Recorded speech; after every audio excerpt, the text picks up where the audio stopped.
From Fox 55 Sports, this is The Locker Room.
And with that, we say good evening to you all. Welcome inside another edition of The Locker Room. In case you've forgotten, he's Elijah Collins. I am Justin Prince. And Elijah, at least during the week, we've got no more girls hoops for the rest of the year, which means from now on, it's only the fellas. Yeah, the ladies are in the regionals this week. Best of luck to our 9 area teams still alive. We'll catch you up on that later. But, JP, we're almost ready to start talking playoffs for the fellas as well. Yeah, Elijah, we've got just 2 weeks left in the boys hoops regular season. Conference races starting to wind down. There are 3 teams tied atop the SAC.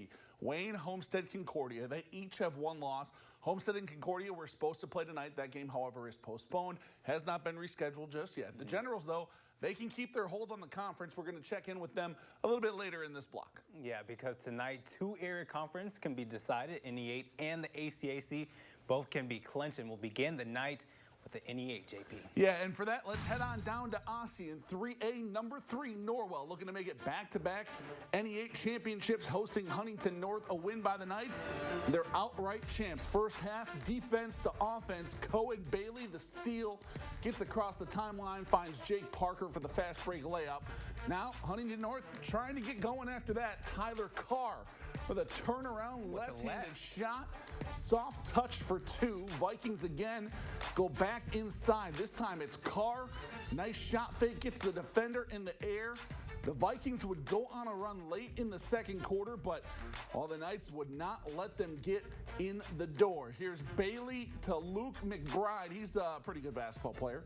Cashes in the 3 ball. A little bit later, the Bethel signee, McBride, facilitating now. Swings it over to Leighton Bailey. He hits from way downtown. Yeah, it was. That was downtown Ossian. Knights running away with things in the second half, and they wouldn't let off the gas. Luke Graft underneath goes up strong against 2 defenders, and then in the fourth, pass up ahead here to Jake Parker. Gets his shot blocked, but the big man, Brody Bowling, right there to clean it up as the Bowling Green signee. Norwell rolls to their 2nd straight conference title, 57-32. It feels great. At the beginning of the season, it's a goal that we had for the entire team, and we really worked hard and practiced every day. And we knew the NE8 was going to be a grind every game, and we executed really well, and we were able to get it done 7-0. It feels great. They battled so hard, every conference game, and we had 4 we had to win on the road this year, and so we had 3 at home, and I'm just really proud of them, that they were able to come out each night in the conference and lay it on the line and perform at a high level and get a win in each of the 7 games. It's a difficult conference to go 7-0. It's pretty impressive, so really, really happy, really proud. Big congrats out to the Knights. They finish again 7-0 in NE8 play. NE8 champs for the first time back-to-back ever in school history. They're going to be at Jay County for their next matchup on Friday. Shout out to them. All right, elsewhere in the NE8 with the Norwells win, Columbia City best they can do. Finished 2nd in the visiting. Leo tonight picked this up at second half. That was Brock shot underneath, gets the easy bucket. Lines up 2. C-City answers, though. That's Andrew Hendrick from deep, nails the 3. Eagles up 1. They kept rolling here. Stratton Fuller here is calling his own number Pretty here. good football player himself. Yeah, does it all. Untouched. C-City up 3. A little later, it's Cam Hoag getting through the defense for the easy layup to go. Eagles up 5 after the bucket. Leo looks to respond here. Here it is. missing the three-point shot here, but it's all good. Eli LaGrange is there for the putback. Lions down 3 after the bucket. Quarter winding down now. Jackson McGee, here he is, redeems himself here, gets it back from Luke Chappelle, drains it from deep. Not enough, though. Cashes home the 3-ball, but not enough. C-City takes this one on the road, 46-42, second in the NE8. All right, final stop in the NE8 tonight comes down in Decatur. DeKalb on the road to visit Belmont at the TP, and we were in for a good one. Picked this one up late in the fourth. Jackson Shyman with the dish out to Andrew James. He connects on the 3-ball, 15 points for him.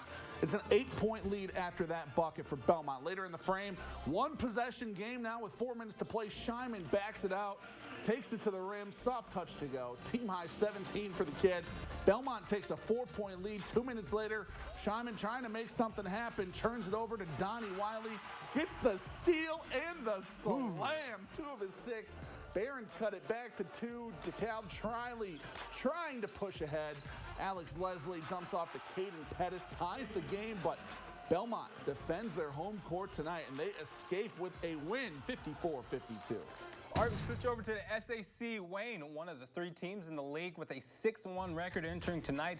They're visiting Southside Archers. First quarter, Javon Lewis, you're not going to guard him. Yeah, that's he's a bad idea. That's too wide open for him. Cans the 3. It's a 7-3 game. Later on in that same frame, under 3 minutes left, Monte Smith off the steal with the nice no-look dime. Carrington Terry gets the layup to go. Wayne on a 13-4 run to start the game. Later on in the first quarter, Southside Archers finally going to answer thanks to that guy, Charles Powell, gets the layup to go. Hey, but check this out. We heard about Lewis Jr. Check this out. Crossover, puts my man in the blender. Sorry, kid, gets the layup to go. It's an 18-6 game. Later on in the frame, 5 seconds going down. Powell gets the layup to go. 11 points, 3 rebounds for him. Wayne ends the first quarter 20-10. They go on to get the win 74-33. They're 7-1 in SAC play. All right, over at Mark Sheff Gymnasium, 5-2 Carroll on the road to take on Northrop tonight. First quarter, Bruins hanging around. Dallas Lawrence getting inside, gets the shot to go off glass. Northrop down just 1 right there, but Carroll would start to pull away after that. Hand down, man down. Jackson Pardon pulls and hits the 3. A little bit later, it's Cannon Hauser showing off the clip. 3 of his game-high 27. Yes, you heard that right. A lot of high scoring tonight in the SAC. Caps a 10-0 run. Timeout Bruins. They come out of the timeout, go right back inside to Mr. Lawrence.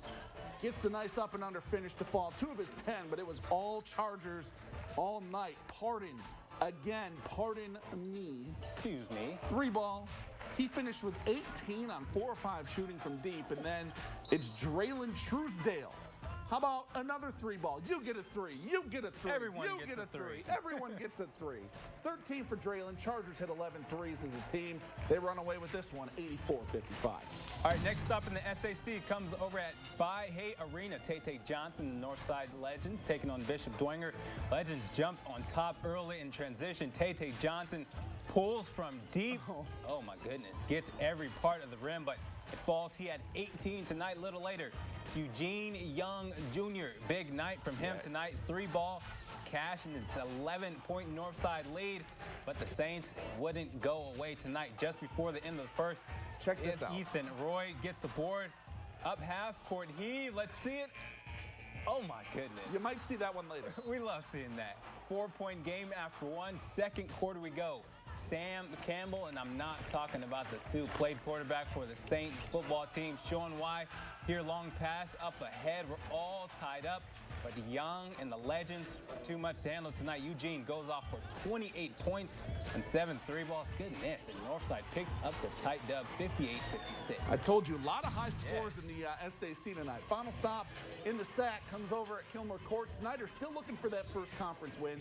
They're hosting Bishop Lewis. Picked this one up in the first. Panthers on the prowl. They force the turnover. Other end, it's Jordan Lee with the layup. Next possession, it's Lee again, this time showing off the long range. Buries the corner 3. He had 8. Snyder up 6. Then, just before the end of the quarter, Kieran Billingsley. The big 3 puts the Panthers up 8 after a quarter of play. Second period, back come the Knights. Cadell Wallace off the inbounds, 3-ball, plus the foul, 4-point play. It's a 1-point game. A little later, it's Wallace forcing the turnover and then getting it off on the fast break. He led Lures with 23. Knights on top, but unfortunately, they had no answer from my guy, Keyron, tonight. Ron, the take. Nice Euro step, plus the finish. 25 points for Mr. Billingsley. Snyder picks up their first win in the Sacks, 80-67. All right, we need a break. That's going to do it for this portion of the locker room. Don't go anywhere, though. High school hoopage, we ain't finished with it. ACAC can be decided tonight. We check in there, and some big games in the TRC as well. Stick around.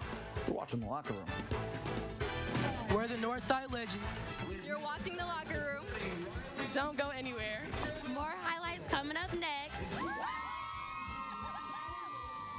Big Bay and... This is the locker room.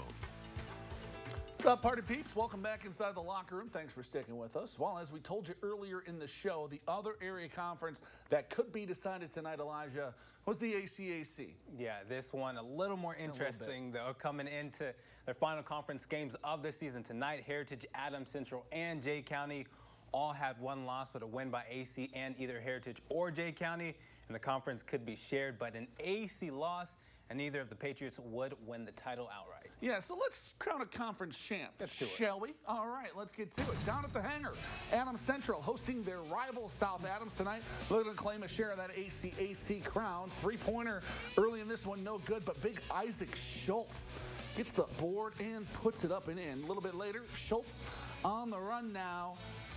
Gets inside, dumps it off. Nice extra pass to Micah McClure.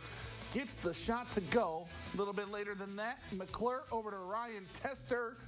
Testing that defense, and he passed with flying colors. Buries the triple, but down big early were the Starfires, but there's no quit in them. Gavin Myers, 3-ball from the corner.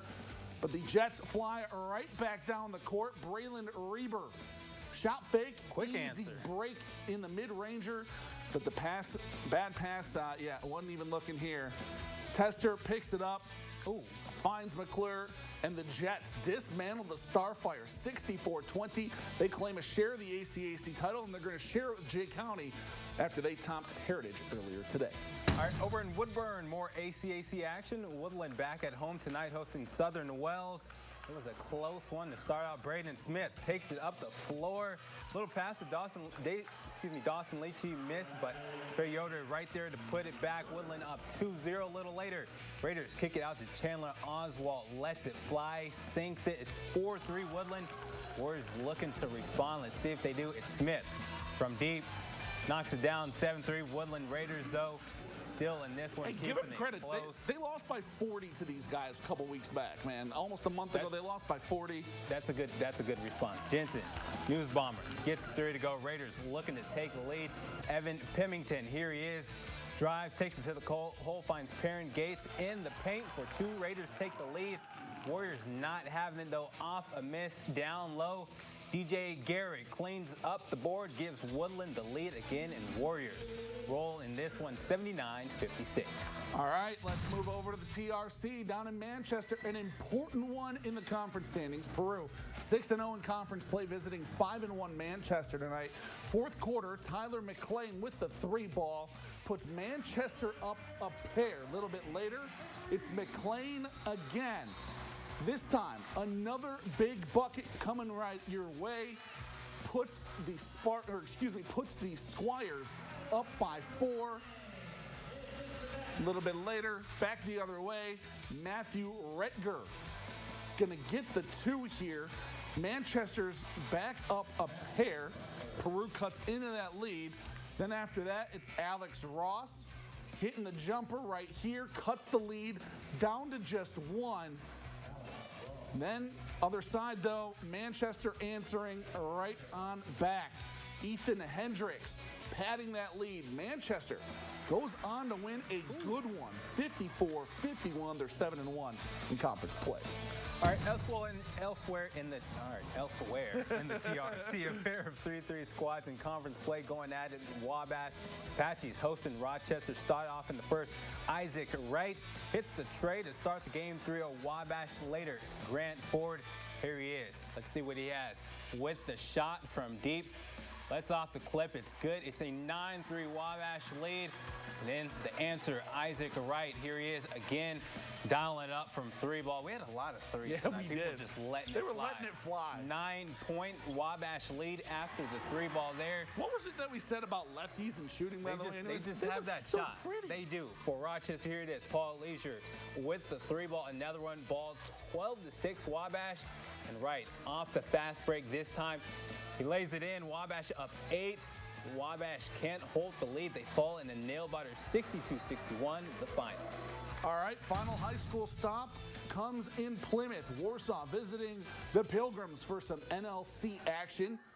A win secures sole possession of second place in the league. Drew Heckerman, he had a night, pushes through the Plymouth defense, puts Warsaw up by 1. A little bit later, Davis Ray passes the ball out. Wow, I can't talk now. Jumps and shoots. It's a 6-2 lead for Plymouth. A little bit later, Heckerman again runs through the defense, scores for Warsaw, makes it a 2-point game. And how about the night from Heckerman? Game high 17 points, hits the game winner with 2 seconds left. Warsaw wins 38-37. We're going to take you to our play of the night now. I have a good guess of what it is. I don't want to spoil it. I said you might see this one later. Ethan Roy, how Let it fly. You do. Let it fly. Yeah, that was, I think, one of my first big buzzer beaters of the year so far this year. And we're 3.5 months into the boys basketball season. About 3 quarters? Hello, Banks Open. There you go. Unfortunately for the Saints, he gets the top play. Legends do get the victory. So congrats to Ethan, but congrats to the Legends.